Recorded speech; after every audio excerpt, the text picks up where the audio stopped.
Well, after the opposition accused the government of freezing missionaries of charities' bank accounts, the MHA has responded. They've said that the government, in fact, did not freeze any accounts of the missionaries of charity. Instead, it was a group itself that sent a request to the bank to freeze its account. The MHA, however, has said that the renewal of its registration has been denied due to FCRA violations. The FCRA renewal was denied because it did not meet certain eligibility criteria. This is the claim of the government of India in light of several allegations by several leaders. Mamata Banerjee included that the government was targeting missionaries of charity.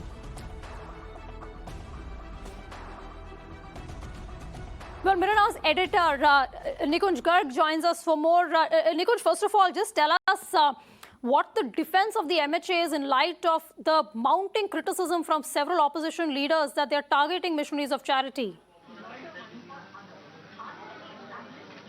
You use interesting words, Aarti, defense of the Ministry of Home Affairs. They will say that they have done nothing wrong. So what's there to defend?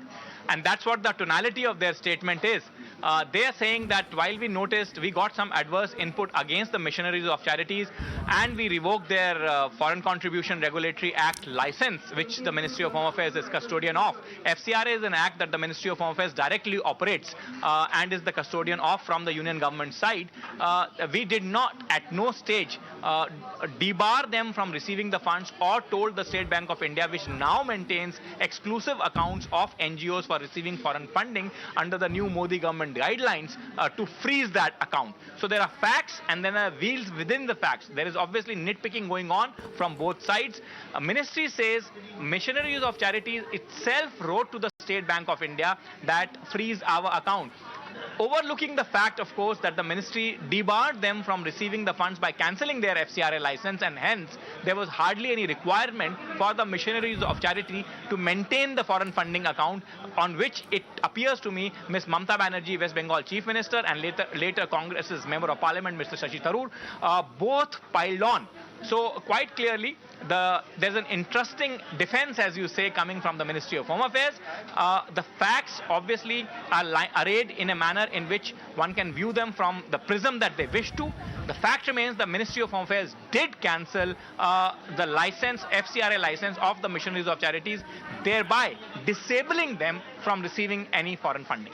Okay, Nikunj, of course, now you've mentioned the FCRA, that is the Foreign Contribution Regulation Act. The government saying that we did not renew their licenses. Now, the FCRA Act has gone through several changes, making it difficult, or rather streamlining the processes, they would say, of several NGOs receiving foreign funds. And in many ways, this is the outcome or the fallout of that.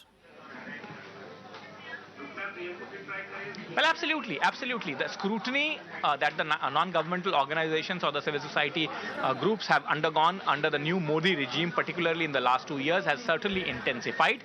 Many people, many neutral observers have commented that the ecosystem has almost been left starved of any kind of foreign funding, and that is something that Modi government has been particularly accused of. And therefore, this only comes in the series of such acts in which licenses were either revoked or funding barred for multiple NGOs.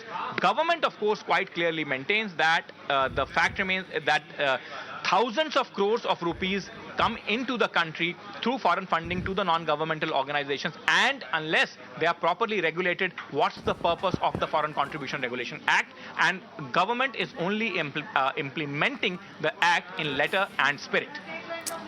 Okay, Nikunj, thanks so much for that. I'm pretty sure this is not the last word that we're going to hear on the matter, and it's only a matter of time before several other reactions from the opposition start pouring in now to the government statement itself. We'll keep coming back to that as the story unfolds, so stay tuned.